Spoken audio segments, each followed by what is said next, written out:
we need to do a biopsy. They ruled out TB, and that left cancer or AIDS. And I tell you, I didn't want him to have cancer, but I really didn't know anything about AIDS either. He said, we need to send a 2-inch biopsy to Denver, Colorado. There was no AIDS test at the time. So I said, well, Ryan can't have any surgeries because he's a hemophiliac. He said, well, we'll have to give him factor. But I said, you know, as a mom, it's just pure hell. I said, I don't want to sign these papers. I'm afraid I'm going to lose him. He said, this boy is going to die if we can't find out what's wrong with him. They said he's deteriorating very fast. Well, I signed the papers. Ryan went into surgery. They took a 2-inch biopsy. He did very well in the surgery. They sent the results to Denver, Colorado, where the results came back that he had pneumocystis. Dr. Kleiman said, we feel like he has maybe 3 to 6 months to live. He said, if we can get him over what he has now. And I said, you know, how could my son? They said, well, we feel like he got it from his factor VIII. I said, you know, why couldn't you be wrong? I said, I want all these tests run all over again. I said, how could my son be one of the first children, first hemophiliacs? He said, well, we think this might be just the tip of the iceberg. Well, in 1985, they started bringing in all hemophiliacs to clinics and found out that, yes, 80% of them was all HIV infected. So it was just the start of the hemophilia community. Right away, everybody asked me all the time, why did you go public? We never went public, but we really didn't know not to either. And that sounds dumb and naive, yes, but I really kind of didn't believe that's what he had. The only thing I knew about AIDS was that people died from it. I mean, that's really all I knew. But he had 3 teachers that came down to visit him. They brought a lot of cards and letters from his classmates. They knew he had been really sick. And they asked me what was wrong with him. And I said, you know, well, they say he has AIDS, but I think they're going to find out it's something else. I said, you know, he will be so excited that you're here. I said, all you have to do is put on some gown and gloves and mask and everything. You can go in and see him. And they said, oh, no, that's all right. I said, no, it's for his protection. They said, no, we'll leave the cards and lookers out here. I thought, well, I didn't know anything about AIDS. I was a single mom working. I didn't pay attention to the news, but I thought teachers probably knew more about AIDS than I did. I soon found out nobody knew. The CDC came up to Riley Hospital. They wanted to go over all Ryan's medical records. Ryan had never had a blood transfusion. He had only had blood clotting factor. The treatment for hemophilia used to be blood transfusions. That was a treatment. And some hemophiliacs, if they had inhibitors, would still get the blood transfusion. But Ryan had never had that. So right away, they knew he'd gotten it from his factor. I think there was a lot of suspicion right before that, but at the same time, this was a clear-cut case. The CDC scared me. To me, the CDC was the government. I mean, I just felt like I was just so scared. And they had all these forms for me to fill out. There was like 26 pages of forms, everything we do in our family. I mean, everything you can imagine that goes on in a family. I mean, they wanted to know. And I said, you know, this is really scary me. We're a real affectionate family. I said, we hug, we kiss, we share drinks. And they assured me then, back in 1984, that no family member had ever come down with AIDS, and so I had nothing to worry about. Well, it seems like there was a lot of things going on. The nurses, certain nurses was always taking care of Ryan. Of course, the gowns and the gloves and the masks started. At first, we didn't have the gowns and gloves and masks, but once the CDC showed up, that's when they came about, and that's when the teachers came. But it was scary. I said, Dr. Kleiman, how long do you think he might have? He said, well, as I said, if we could get him over what he has now, maybe 3 to 6 months. I was scared. I said, I want to know everything there is to know about this disease. He said, Mrs. White, there's not a lot of information out there. I said, don't tell me that. I said, every cough, every fever, I'm going to worry about whether I'm doing enough as a mom. I said, I want to know something to look for. He said, I know you're a strong Christian lady, but you have to remember that the people that are fighting this disease and doing something about it are mostly the gay community. He said, I'm going to give you the number of AMPAR. But he said, just so you know who you're going to be speaking to. I tell you, I wanted my son to live. And I wanted to know all about this disease. It was the best thing I ever did in my life, because on the other end of the line was a gentleman by the name of Terry Byrne.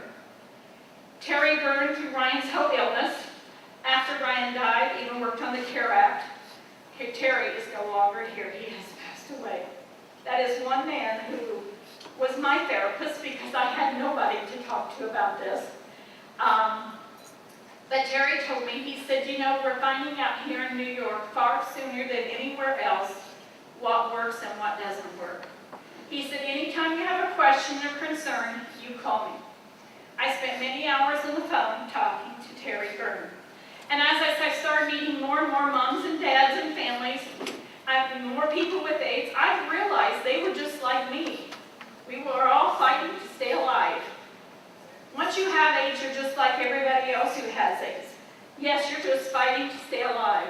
And it was a great community based, I tell you. AMPAR called, once Ryan was well enough to get out of the hospital. AMPAR called me and said they were having this first ever AIDS benefit. They said Elizabeth Taylor had agreed to co-host it. They asked me if Ryan could co-host it with Elizabeth Taylor. I said, oh my gosh, that's going to be so cool. I mean, I was going to meet Elizabeth Taylor, and I also thought it was a great educational tool, because I felt like Elizabeth Taylor doesn't want to get AIDS. And if all these celebrities will appear at this event, you'll show that you can't get AIDS by just being around somebody. You know, celebrities don't want to get AIDS. So I thought it was going to be a great educational tool for a lot of people who were very scared in our community. We went to AMPAR, we went to the event, and Ryan went on Good Morning America. David Hartman asked him, he said, Ryan, who are you looking forward to meeting at this AIDS benefit? And Ryan says, meeting Elton John, definitely. I was so shocked, because I thought Elton was so weird. I love his music, but I thought Elton was really weird. It was not anybody that I would have thought. I could not believe Ryan said that. Hey, Ryan come into the green room, and I said, Ryan, why did you talk about Elizabeth Taylor? I said, she's going to be so offended that you did not mention you were doing this event with her. He looked at me and he said, who is Elizabeth Taylor? He knew she was famous, but to him, she was an older woman. If it had been Alyssa Milano or somebody like that, I mean, that would have been on top. But that was the first time that I realized, oh my gosh, maybe I need to talk with him and try to prepare him.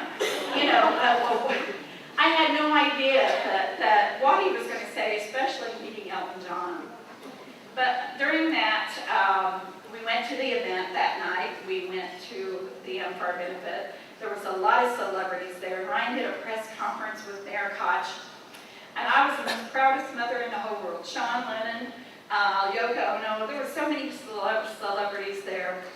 And they were just so great to Ryan. And I thought, oh my gosh, this is sure going to help in this AIDS epidemic. I didn't know it was going to kind of fuel Kokomo, Indiana. I did not know it would fuel our community. I thought it would educate people, but I think people did not want to be educated at the time. Well, we were going back in the limo when the phone rings in the limo. Elton John had not done the event, but Elton heard Ryan say that on TV. So we were right in the limo, Ryan, Andrea, and I, and the phone rings, and we all look at each other like, who even knows we're in here? And it was Elton John himself. Elton said he heard Ryan say that. He said, I want to meet your family. He said, I'm going to do some concerts. It was in Dallas, so not too far. And he said, I'll fly you and your family to Dallas, and we'll have a good old time. Well, after we got back to New York, Ryan became very ill. He was in the hospital for 2 months. He had 2 diabetic seizures. He was blind twice. We didn't think he was going to live. He coughed and vomited everything he ate. They had no idea what was wrong. At that time, they experimented. By that, they would give antibiotics for 5 days, switch it to another antibiotic, just hoping something would work. Their friendship grew with Elton because Elton kept calling. About every other day, Elton called. Elton would send Ryan gifts. He had a whole room full of gifts. He planned 2 more trips for us to meet him, and we could not go because Ryan was still in the hospital. He told Ryan, he said, buddy, don't worry about it. When you get out of that old hospital, I'll fly you and your family to LA and we'll have a good old time. Well, Ryan stopped coughing and vomiting. Something worked. They didn't find out for 2 months later from Colorado that it was a rare form of whooping cough that Ryan had gotten. And for some reason, one of the antibiotics finally started working. At that time, it was a guessing game. I mean, people just did not know what would work and what wouldn't. Another thing, we had this drug called PHA-23. It ended up not being a successful drug, but Ryan was going to be one of the very first ones to maybe see if this drug might work. And at that time, you were reaching for anything and everything. And we flew to Roosevelt Memorial Hospital in New York, thanks to MFAR.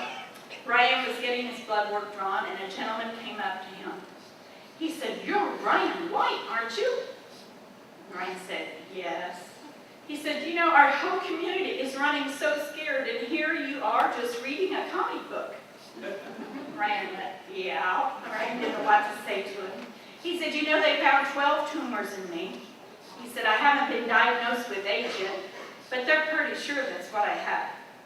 He said, "I want to thank you for all you've done for us people with AIDS." Ryan, the gentleman turned around and Ryan looked at me. He said, "You know, Mom, I'm the only one that really knows what he's going through. We're both fighting the same disease." You just saw people waking up. And Ryan said, "Mom, I want to represent everybody with this disease."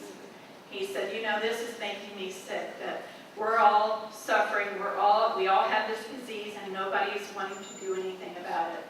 So Ryan kind of said, "Okay, if anybody will listen to me, I'll help." And it was great. I could not believe sometimes the words that came up in my son's mouth. And I can remember the media getting hold. First of all, Ryan wanted to go back to school. And I said, "Oh, Ryan, let's just kind of wait and see." You know, that's 6 months. All of a sudden, he lived 6 months, and he was doing great. And I thought, He goes, "Mom, I don't want to take the 7th grade over again." He said, "Call the school and see if I can take a test." He said, "I'm kind of smart." He said, "Maybe they'll let me take a test so I can stay with my class." I called Mr. Covey. Mr. Covey said, "Oh, you better not yet." He said, "Call me back after spring break. Maybe I'll have an answer." Well, I called him back after spring break. This was in 1985. And Mr. Covey says, "Have you talked to the local board of health?" I said, "No." He said, "Well, I think you better talk to them." But he said, "There's been a lot of restaurants that's been complaining. They've been throwing away dishes and all that, and people are very, very concerned. And they're wanting to put a quarantine sign on your door." But he said, "You need to hear it from them." By that time, I was a little furious. I mean, I was so glad Ryan was doing well. But I called the local board of health. They said, "No, we're not going to put a quarantine sign on your door, but we're waiting on some kind of guidelines." He said, "There's no guideline." So we're working with the board of health to get some kind of guidelines that somehow we can use for people with AIDS. He said, "Please, just try to be patient with us." Well, Mr. Colby said that Ryan could not take a test. So he said, "Just be patient. In July, the school board's going to vote whether to allow Ryan in school for the next year." And he said, "Please, just be patient with us." I get a call from CBS Morning News the end of July of 1985 and said, "Did you know the school board voted not to let Ryan in school for the next year?" They said, "Are you going to fight this?" I said, "I don't know what's going on. I have not heard anything." Well, an attorney called me from Lafayette, Indiana, and he said, "Would you like an attorney?" And I said, "Well, I don't know. I don't have any money." He said, "Well, some people have money and some people don't." He said, "If Ryan really wants to go back to school," he said, "I will represent him." He said, "Can I talk to Ryan?" And I said, "Oh, yeah." Ryan gets on the phone. He said, "Ryan, it could be rough. Can you take it? How bad do you really want to go to school?" Ryan said, "I really want to go back to school." He goes, "And you know it's going to be rough." Ryan said, "I can take it." He said, okay, I will represent